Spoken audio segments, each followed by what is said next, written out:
Okay, I'll hold it. Thank you very much. I'm Jeff Clovis, and I've been working at Clarivate Analytics and formerly Thomson Reuters and Thomson Scientific and ISI for 37 years, but almost 38 years this October. And I'm very happy to be here today. My role in the organization has been many different things. I developed with a team of people the Web of Science, also the indexing system that we use to process all of the data.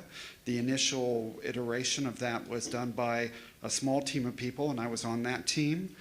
I am very familiar with our bibliographic policy and what we're looking for in publications. And today I head up a group in North America and Europe that work with customers, both to understand the tools that we have, the resources on our platform, but also to, if they want to use our data in new and exciting ways. So we work with customers all over the world. So today I'm joined by James Testa, as he was introduced already. I'm very happy that he's here today because he headed the editorial group for about 25 years. And he now travels the world doing lectures about content and our tools as well, but mainly about editorial things. And he's going to be on hand to answer all of your questions. I have a number of slides to show you. First of all, if anybody raises their hand, I'll know that I'm going too fast. So please let me know. I have a tendency to get going. So thank you. So let's get started. We have a long history in the information industry. Dr. Eugene Garfield founded ISI in 1958. It became part of Thomson in 1992, and then Clarivate Analytics was formed just a year ago. And a lot of things have happened in that short year. But we are indebted to what Dr. Garfield, his legacy.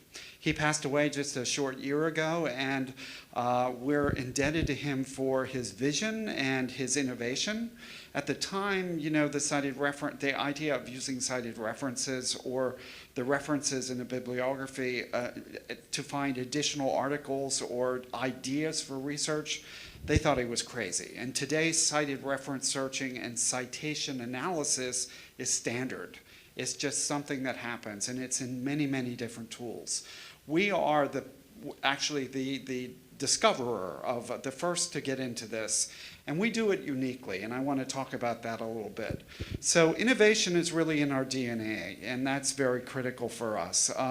We have, in our company, we look backward to what Dr. Garfield formed, and we're indebted to his vision, and we take that forward. We also have a lot of new things happening. We have a new CEO.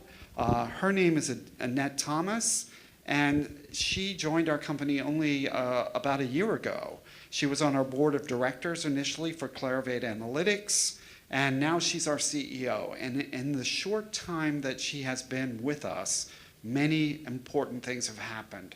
And also, an announcement was made not long ago that we're going to reinstitute ISI. In other words, a division of Clarivate in the scientific and academic research unit, that's what unit we are, will be looking at the principles of ISI for discovery, for working as an academic partner in the research ecosystem, for working with major customers, for the development of new and exciting things, including metrics. Our name is Research Clarivate Analytics, so we have in our platform, in the Web of Science platform, it's research and discovery, but we also have other tools, including insights. And this afternoon, you'll take a look at that. So our platform in the scientific and academic research group spans the entire life cycle, from discovery, the analysis of that discovery through insights, writing a paper. We have something called EndNote, which was really the first, and it's still the most used bibliographic software package in the world. It has over almost 5 million users at this point, and it's included as part of our platform for all Web of Science subscribers, a version of it. For publication, we have something called ScholarOne manuscripts. The previous speakers talked about platforms for producing their content and finding reviewers. ScholarOne manuscripts helps you do that. It helps you create a better publication and streamlines all of those things that you need to do to create a high-quality journal. So that's part of our ecosystem as well. And we have something called Publons, which Radek mentioned not long ago. And Publons is important because it actually helps you manage peer review. And for researchers and academics, peer review is really part of your career. You're going to be called upon to do peer review. Publons allows you to get credit for that peer review. And I'll show that in just a second, or a little bit. For outreach, we have something called the Web of Science Author Connect. So if you want to publicize what you're doing, meetings that are happening in Poland, you can use the Web of Science researcher emails to do so, working with us. We have Researcher ID. Most of you probably don't know that Researcher ID was the precursor of ORCID.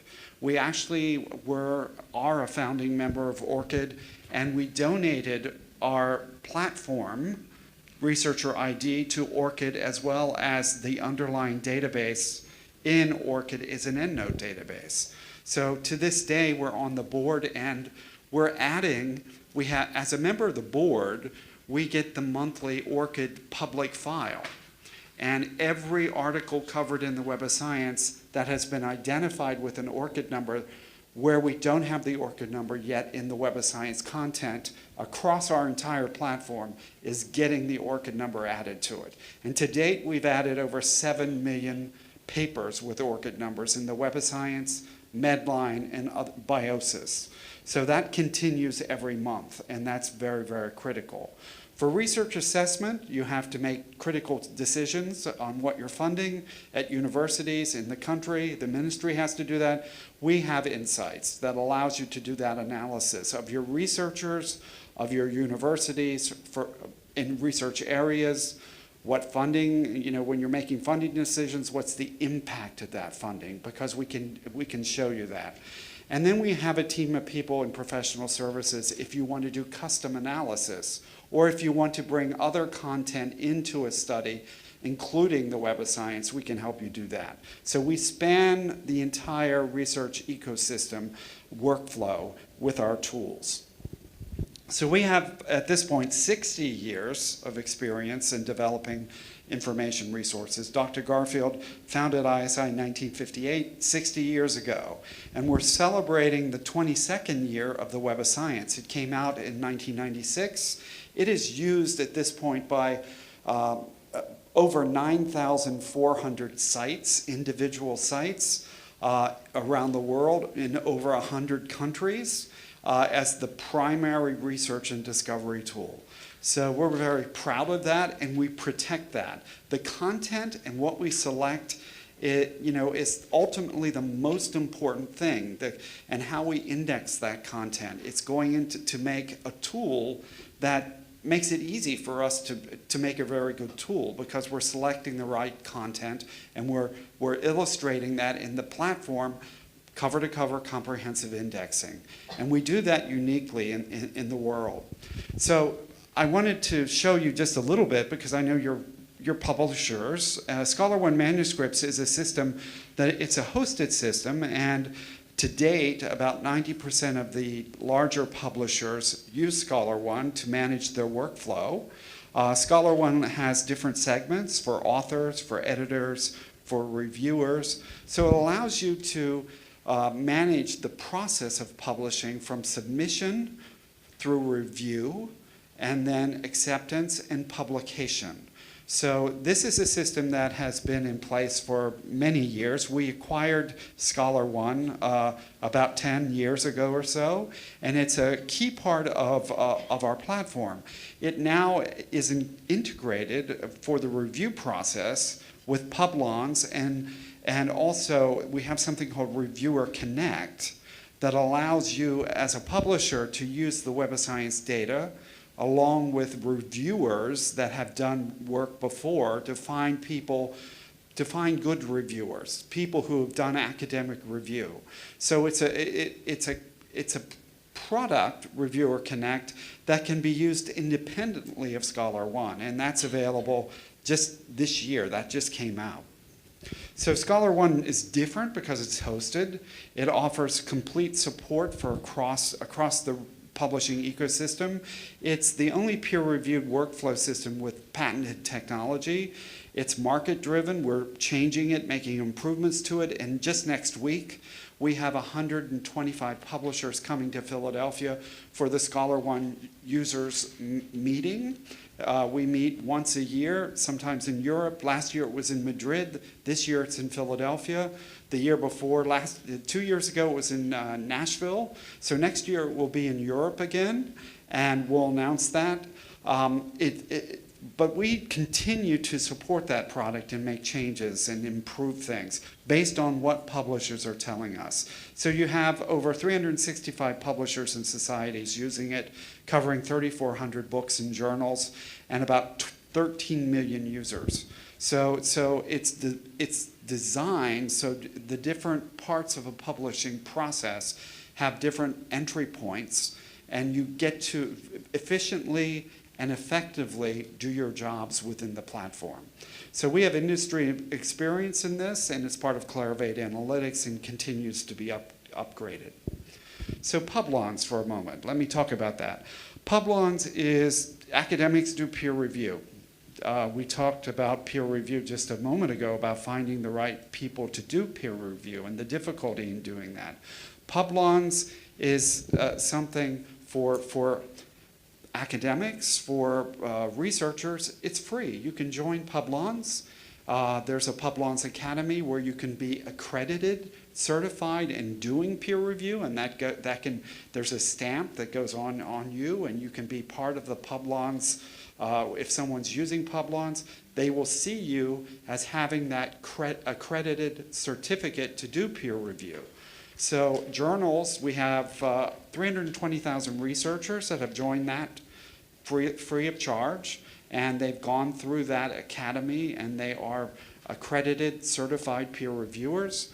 We have over 1.7 million reviews have been written, and to date we have over 25,000 journals are now using Publons to manage their peer review. What that means is that the publisher, the journal, has integrated Publons into its process so that it can use the Web of Science researchers and Publons peer reviewers to manage the process. So it makes it much more effective and efficient. And Reviewer Connect, the product that I just mentioned, is part of that. And it's available today.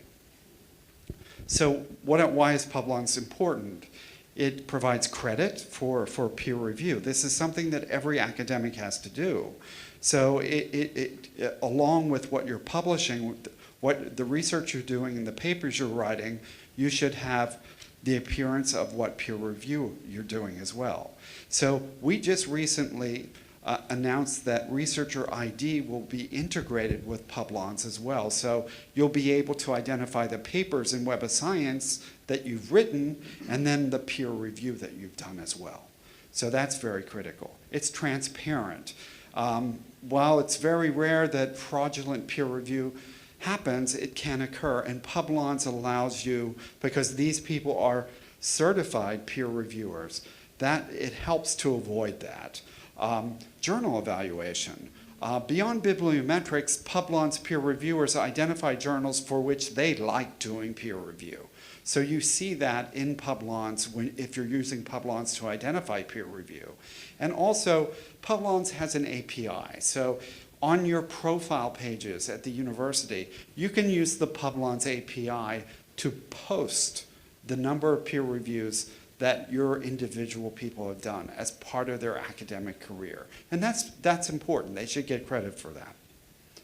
So there is an academy where people can learn. This is free of charge for individuals, so academics can go in And it's a 10 course, it's 10 different sessions with examinations. And at the end of that, when you pass all of the exams, you are then certified to do peer review. You get a certificate for doing that. And you become part of the Publon's website as having done that.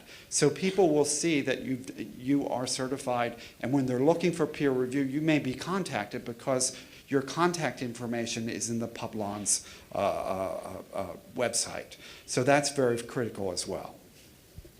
So we spoke about open access just a little bit ago. The mathematics journal that we were looking at is fully open access. Web of Science has been covering open access journals since 2014. We have about 4,000 open access titles from the Directory of Open Access Journals, the DOAJ. But beyond that, we were unable to link to the hybrid articles, where a subscription title has a number of articles where the university or the authors have paid article processing charges, and to make those articles in a subscription title available. Or a title has given the author the rights to publish a PDF copy in a repository once the journal accepts the manuscript or when the journal publishes the manuscript, the green open access. So we partnered with something called Impact Story, and we just released it just a few months ago. And Impact Story allows us to increase the open access numbers in the Web of Science from 2.2 million from the Directory of Open Access journals at the journal level to 11 million. And we're identifying those through an algorithm that we worked with. We found a company, a not-for-profit company called Impact Story. They produce something called the Open Access DOI that goes out and looks for anything that's open on the web. Now, we had them refine this algorithm so that we're going only to the legal copy. So it's only going to the publisher-approved copy of the article, because our relationship with you, the publisher, is very critical. We have 6,000 publishers we're working with for the Web of Science at this point with the Emerging Sources Citation Index. So that's very, very critical to us. So we don't want to just link to interim copies of an article. It can only be the accepted manuscript or when the manuscript is published and the author has been given the rights to post it, a PDF copy in a repository, or we link to the hybrid gold articles in a subscription title. So we've increased the number by 9 million with that in the Web of Science. And in the Web of Science, you'll see that the different types will be tagged as gold, green accepted, or green published. And so you can use this in the Web of Science in your results. If you're looking at titles, if you did a search, for example, on your university, you can quickly see what is openly available, and then you can save those results, look at the citing papers for those, and do some studies on what is being cited that's open versus not open. So it very clearly creates more value in the Web of Science. We also just bought a company called Copernio. It's a very small company, and it creates a plugin to the browser that allows a researcher. I joined it. You can go out to Copernio, register. You identify the library sources that you have openly that you subscribe to, and they have a list of all of them that they have arrangements with on the website. Once you've done that, that PDF copy travels with you no matter where you are and no matter what resource you're using. The Web of Science, a mathematics database, Scopus, whatever you're using, that PDF, that plugin that you've done for your browser knows who you are and what you have access to. For publishers, it's very, very valuable because it's linking by default to the legal copy at the publisher's website. So it doesn't go out to the free web, it goes to your site. So it increases the traffic to the publisher website. And this is something that we're going to refine so that if you're using other databases, you could think, well, let's look at the citing papers from the mathematics database for these articles. Even the mathematics database doesn't have the Web of Science, but we know that you're a subscriber to the Web of Science, so we can increase the value using our citations. And that's going to happen in the very near future.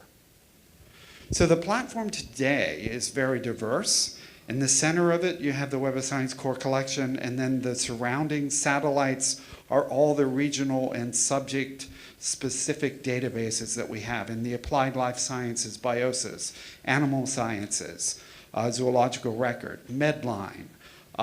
Then we have a number of regional databases, Cielo from Latin America. We have the Korean Journal database. We have the Russian Science Citation Index. We have the Chinese Science Citation database loaded. So as a subscriber, if you have all of this, it's over 25,000 titles. And most of these regional databases are free of charge. They're included with your subscription to the Web of Science. So this increases the scope regionally of the Web of Science as well. So as I said, the Web of Science platform is used by over 9,400 sites in over 100 countries. So it's the primary research and discovery platform.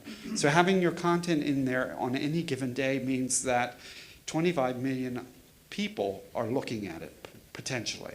And that's very, very critical. So we saw from the mathematics journal that as it was added, it increased its citations year by year. And you see that steady climb because it's in the platform used by 9,400 sites. And that's a good thing. So the Web of Science really was designed to highlight our content. Dr. Garfield had the idea that you needed to be able to begin with a very important article in the sciences and come all the way to the current week to see who's been taking that forward in new areas of research, where subjects come together and a new discipline comes out of it. You can track that in the Web of Science. You can also move retrospectively back to the first mention of an idea because we've linked the ideas through the citations. So we are unique in that we're doing cited reference indexing. You have a database.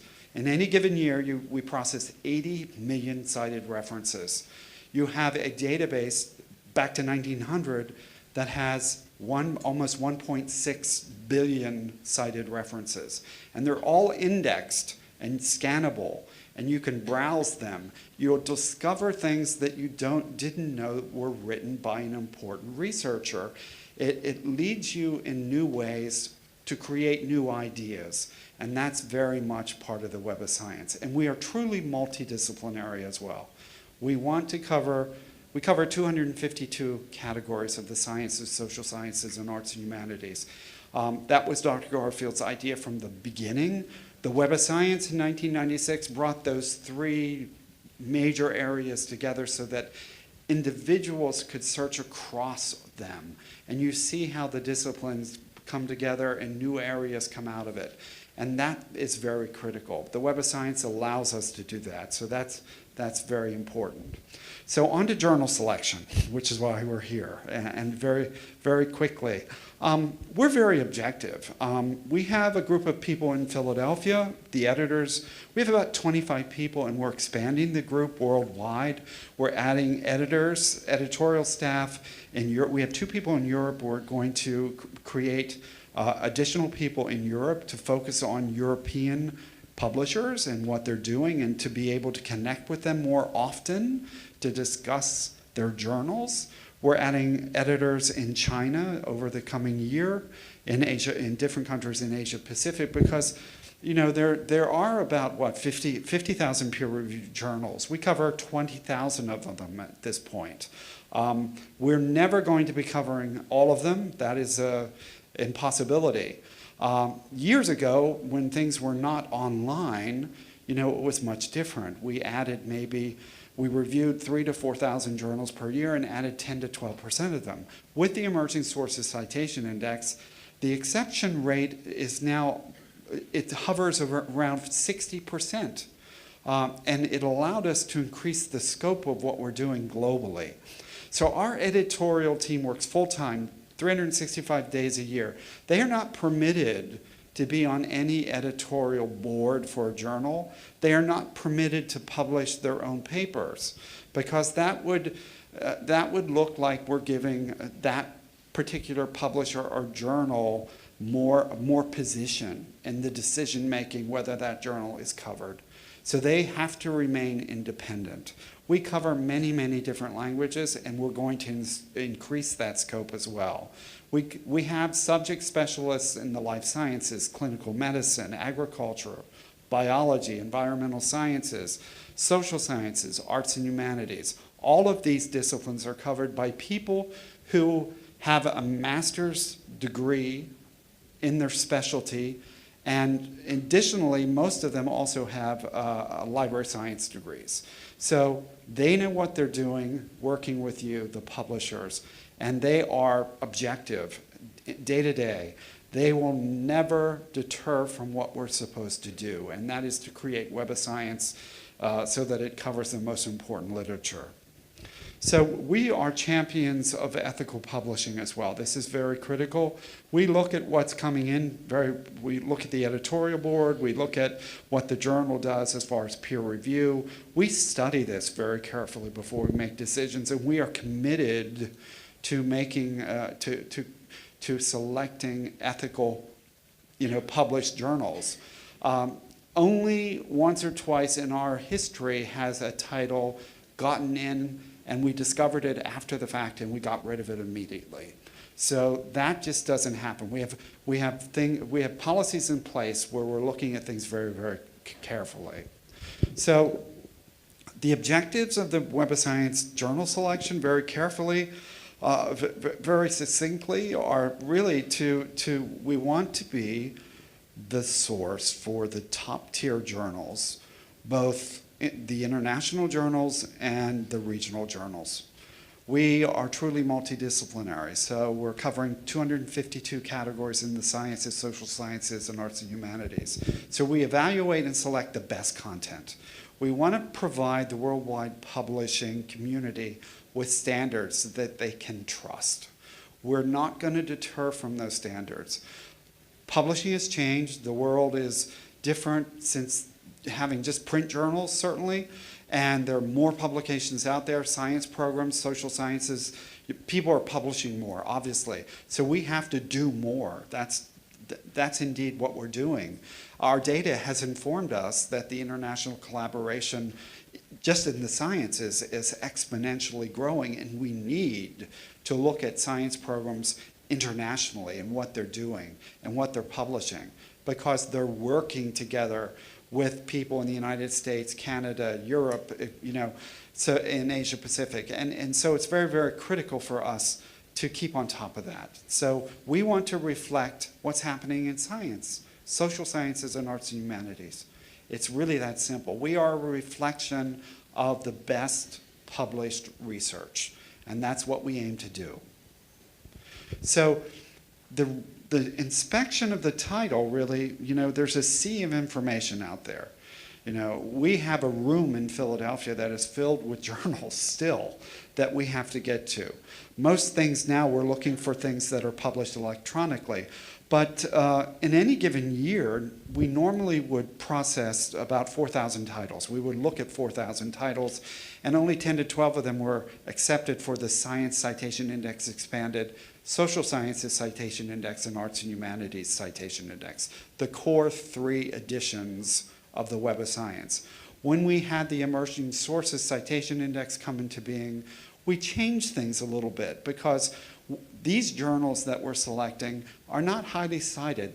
They're not used by the high impact, they're not reflected yet, but they are now, because we've added a lot of them in 2015, and we've been studying them, and in fact, those journals are now cited in the standard literature. So the core of the Web of Science is its evaluation and the content and how we index that content.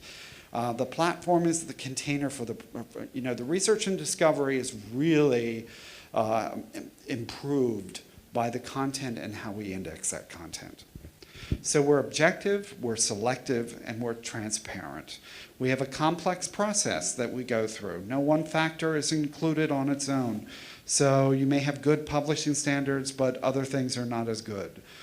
So we look at each journal within its discipline. We're comparing you to other journals within its discipline, and that is key, because like versus like.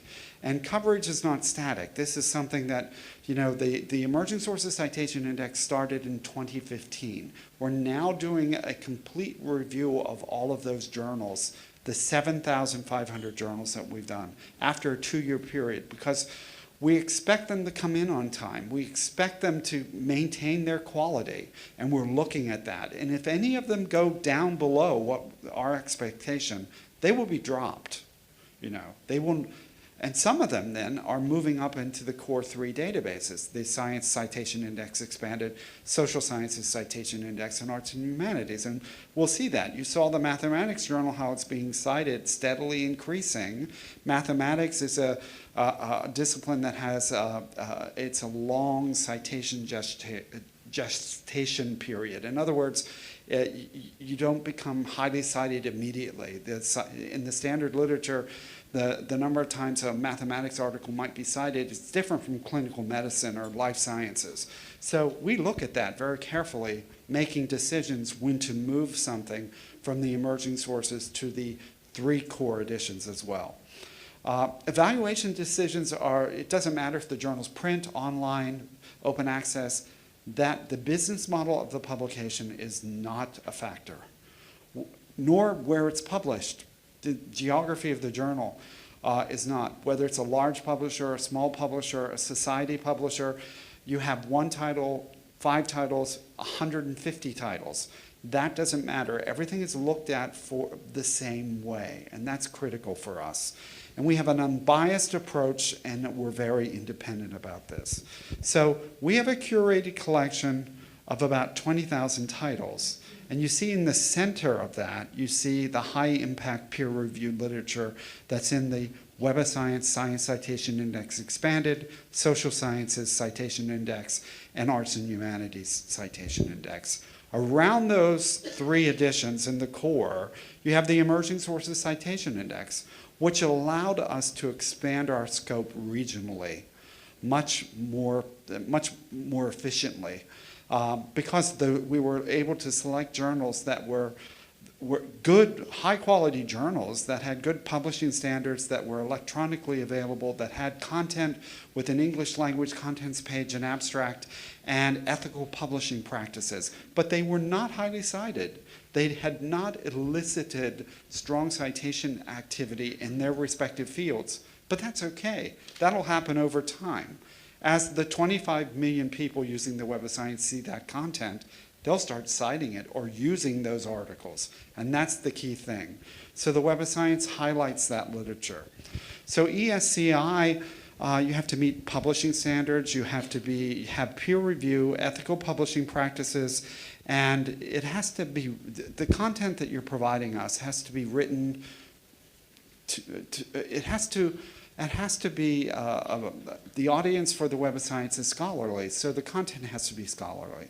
So we have to focus on that for our users, because the 9,400 sites using the Web of Science are the highest research institutes in the world.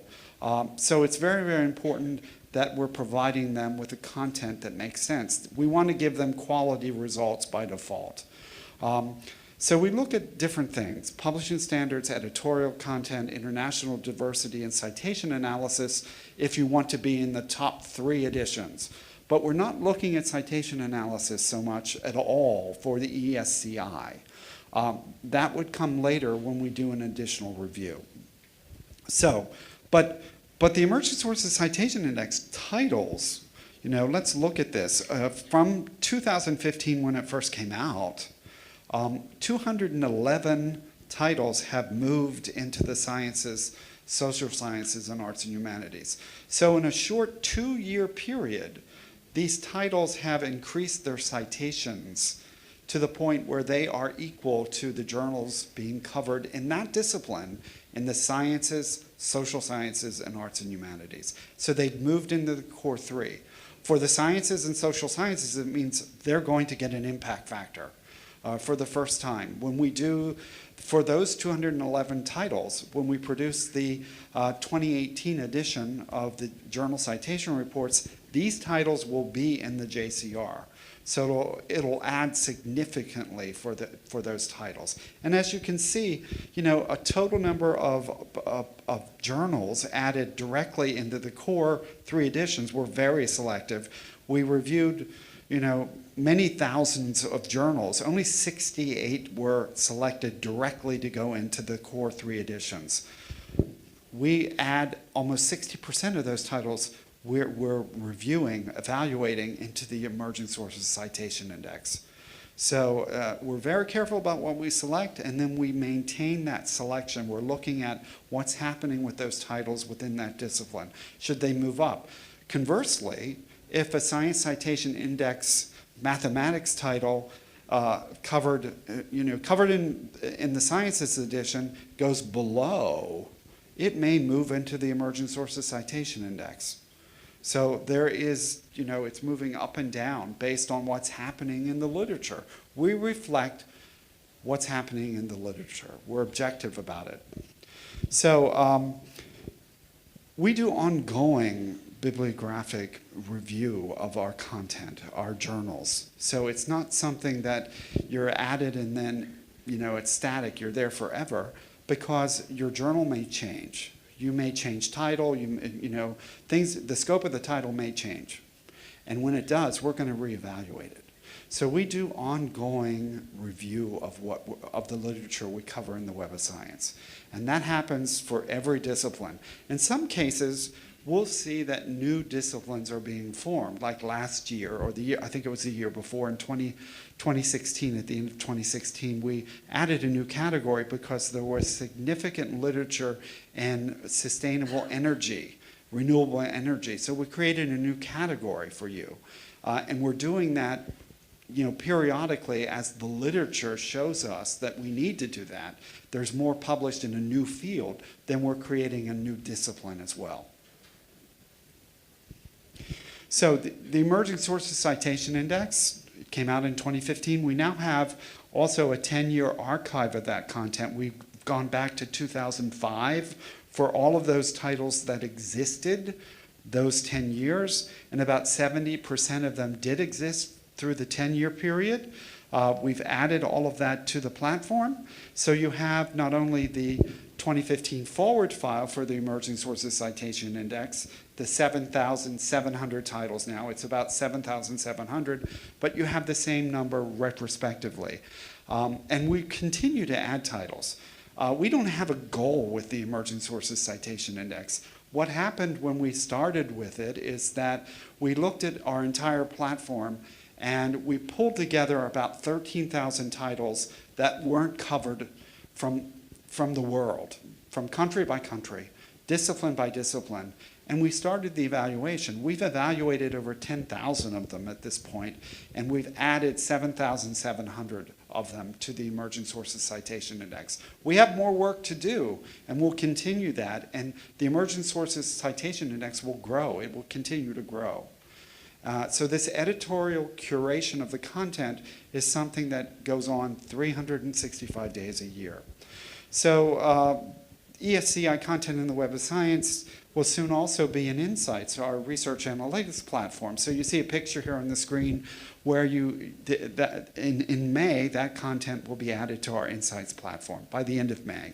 So by mid-year, you'll have this. If you're using Insights, you have the ability to look at the entire literature in the Web of Science core collection, to do research analytics studies, research impact studies on your researchers, on your institution, look at funding, etc. So what are we looking for? Publishing standards, editorial content, international diversity, and also citation analysis. Timeliness is very, very critical. We look at 3 successive editions. If you're an online journal, we're not going to just look at the older content. We are going to look at 3 successive editions. And we consider minimally around 20 articles in a journal, in an e-journal, to be a healthy influx of articles for an electronic content journal. But we do not make decisions until we've done this evaluation over a period. So it can be 3 to 6 months or more before a decision is made. That is critical. If you're published quarterly, then it's going to take a while and going forward. And that's just the way it is. We look at international editorial conventions. Obviously, we have the Web of Science. We want people to be able to find your content, so we're looking for descriptive titles in English language, an English language contents page with descriptive titles and abstracts. For information about editorial titles, for informative editorial titles, for full address information. We're looking for the cited references to be processed in the Roman alphabet. We need to be able to bring this to people, and they have to be formatted. You know, we're looking at the format of that as well, because we need to be able to process that information. We need to be able to do it in a way that it's correct. You know, so we study journals before we index them and build an authority file. Whether you have the references where it's last name, first name, last name, whether it's in italics, whether all of these different things are studied, because we inform people throughout the production process that they can go to this authority file and understand how to index that article. This section of an article is an original research paper. This section is editorials. These are review articles. So we build an authority file for everything because we want it to be consistent from indexing, from issue to issue. That's important for us for searching across the content. So funding is also recommended. It's not, you know, you don't have to have funding, but we process funding information, both grant numbers and funding text, for every article that has it.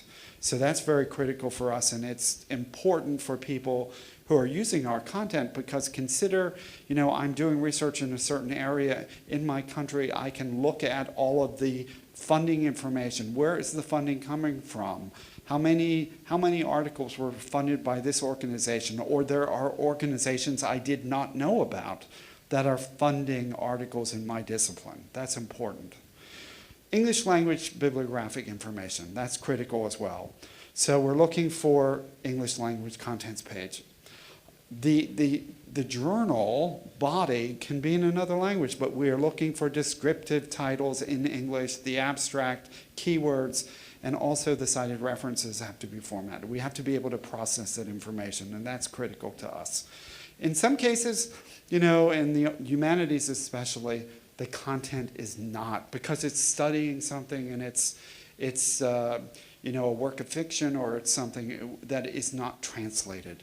That's okay. We will at times select that, but we are looking for an English language contents page, whether it's in the, you know, table of contents or it's on the body of the, you know, the first page of the article. We're looking for that to make the selection and processing better. Peer review. We study what the journal says about peer review, and we're looking for that, and we're looking at who's doing that and what processes are in place for that title. We are committed to selecting only peer-reviewed literature where the policy declared by the publisher is being followed. That's critical. And we also are committed to working with Publons to provide you with an easier way to do peer review. So this is critical to be selected. So, editorial content. You know, the Web of Science is used by 9,400 sites, the highest impact research universities, research institutes in the world, in over 100 countries.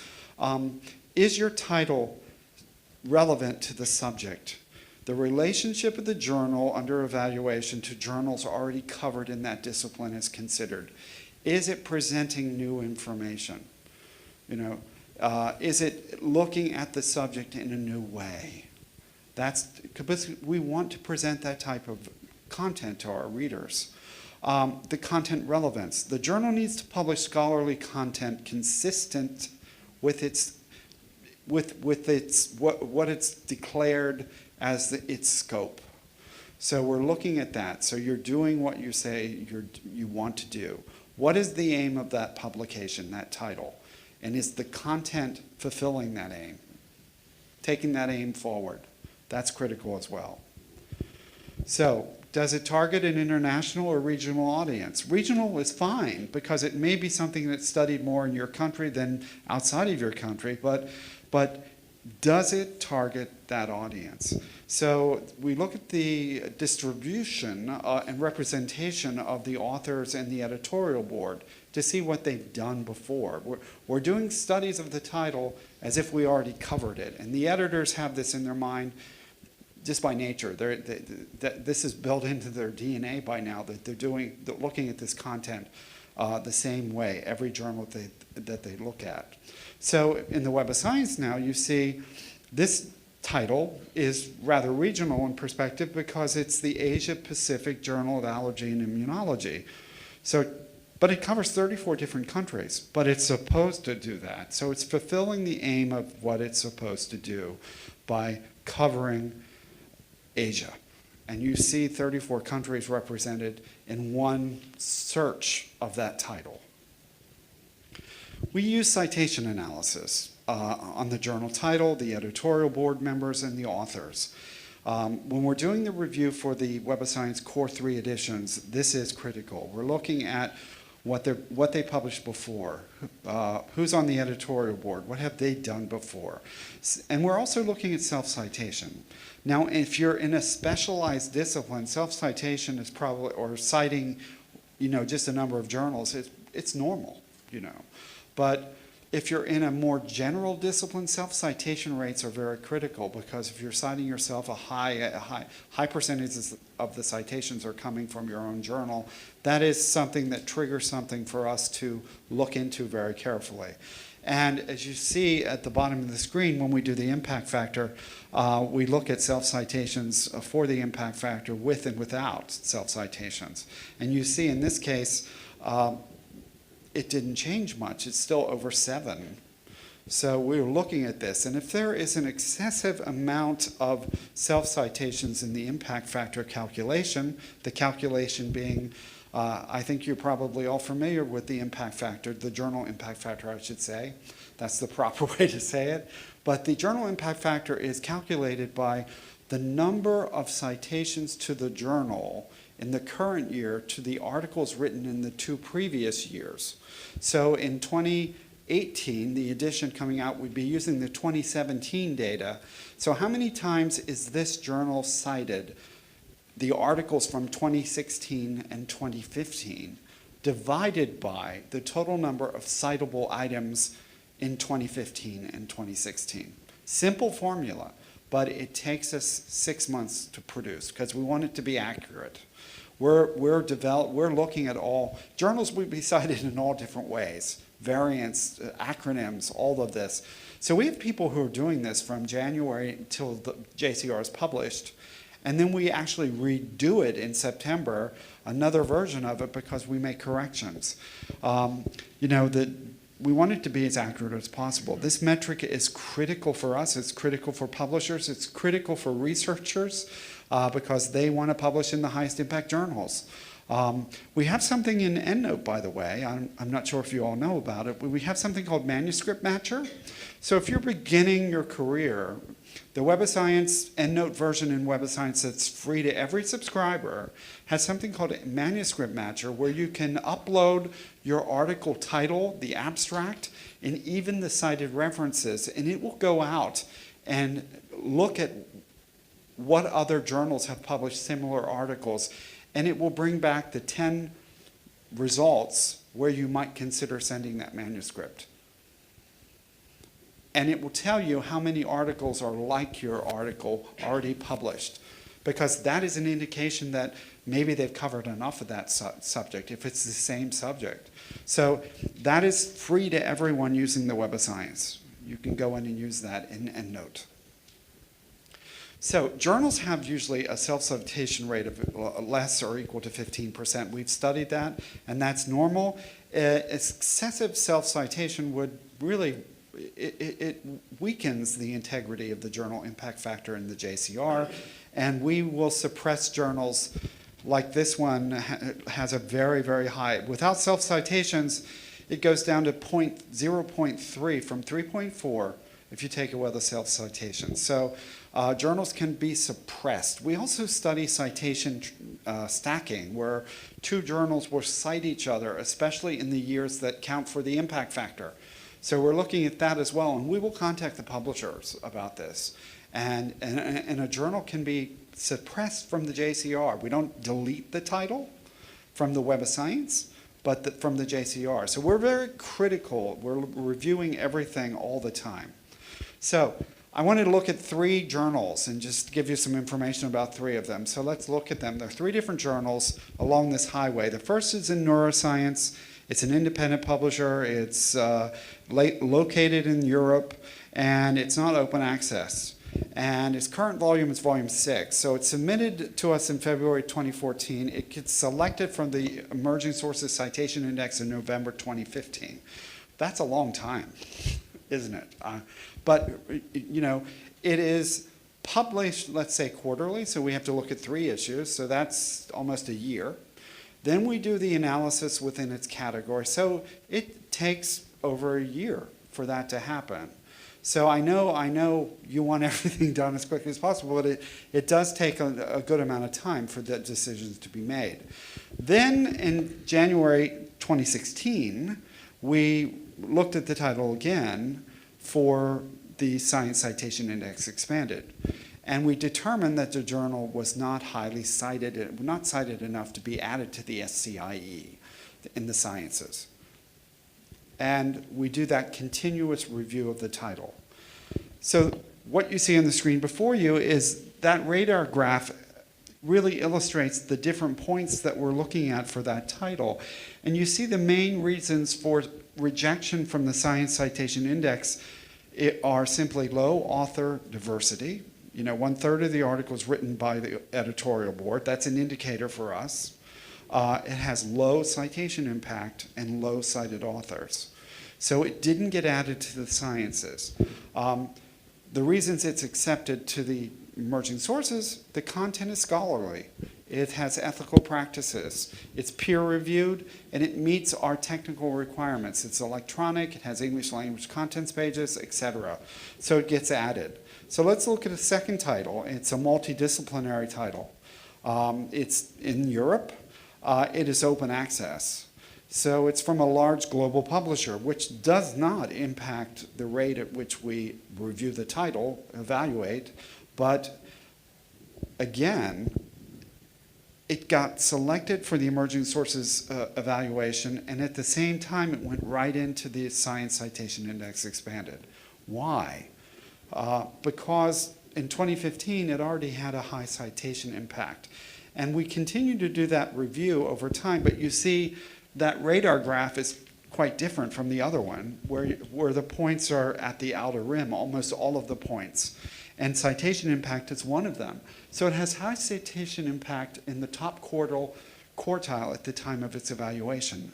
Of that discipline, it was in the top quarter of the publications as far as citations. That's why it went right into the Science Citation Index. It has global diversity, and the content is novel for the SCIE. It was focusing on a specialized area in the sciences. And the third title is in optics. It's from North America. It's not open access. And you see very quickly that it goes into the ESCI November 2015. Again, it takes over a year. And then it's accepted into the sciences another year later in October 2016. Why did this happen? Well, you see that it has strong growth in citations over that period. So we continue to monitor the title from 2014 through 2016. It grew by 300% in citations. It has diversity, and also the authors of the papers are generally well cited. So we look at all of this information to make those decisions. So I thought it would be good to, how do you submit a journal for consideration?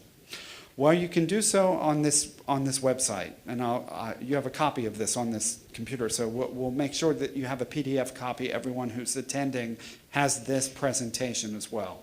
How do you submit it? Well, you can contact Publisher Relations, you fill out the form, and submit it. Now, we're getting these from all over the world, certainly, so it does take some time, so I want to tell you that. Who can do it? Editors, publishers. We get recommendations from authors, even from our customers as well. We're working with our customers as well. So that's the end of the selection. So I thought we'd just look very quickly at Polish journals. I have a different number than what you have. So I have 149 titles in the 3 core editions, and this was done just right before I came to Poland a couple weeks ago. So, and 163 in the Emerging Sources Citation Index. So 312 titles covered altogether. So the bottom, though, as we were doing the Emerging Sources Citation Index evaluation of all 13,000 titles that we called together from peer-reviewed titles, you see the numbers that we're rejecting. 45 journals have been rejected. It's only 4% of the content. So we've added 163. We've only rejected 45. Of the Polish journal, so it's about a 75% acceptance rate, if you look at it this way, about 67 maybe, which is pretty good. That's above the standard acceptance rate for the Emerging Sources Citation Index if we look at all of the content. So we have this data. I'm not going to go through what journals these are, but you see the different countries. I just showed a couple of them from Central Europe. So I thought we'd look at a high-impact journal. This is the highest impact journal published in Poland, Acta Astronomica.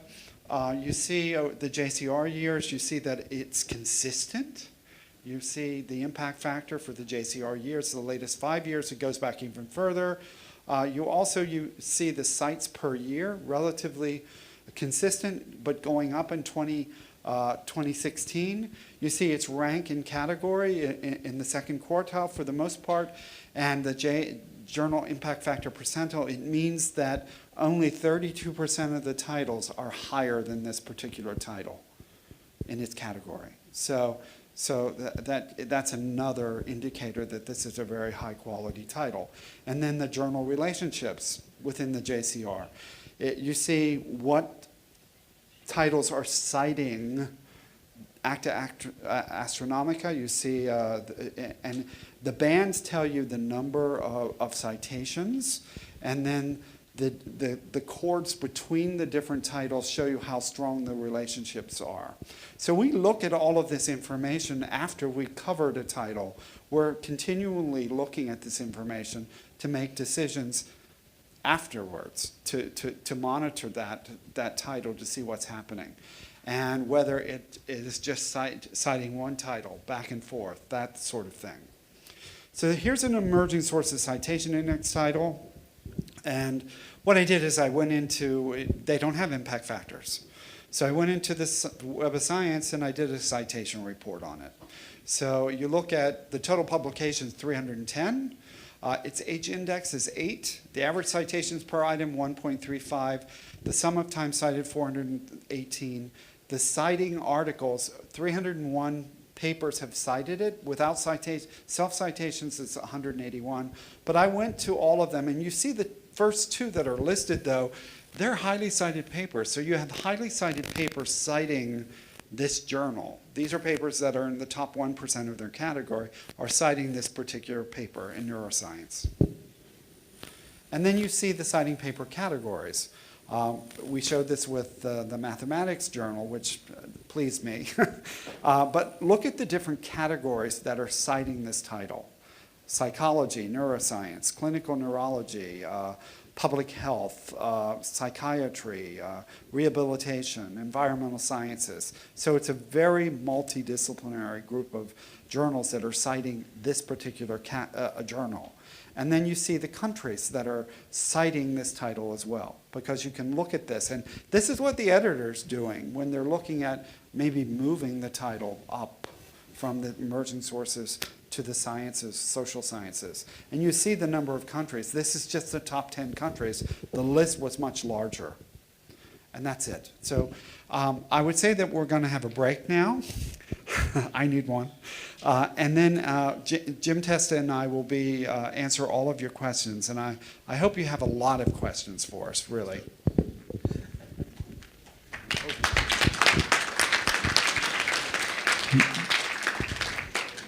Thank you, Jeff. Zapraszamy teraz Państwa na krótką przerwę kawową i później przejdziemy do części właśnie takiej dyskusji. Ta część też będzie w języku angielskim. Jeżeli jest potrzeba, pomożemy w tłumaczeniu. A kto wie, może tę wersję już nagraną wzbogacimy o jakieś napisy. Jak znajdzie się ktoś chętny do tłumaczenia.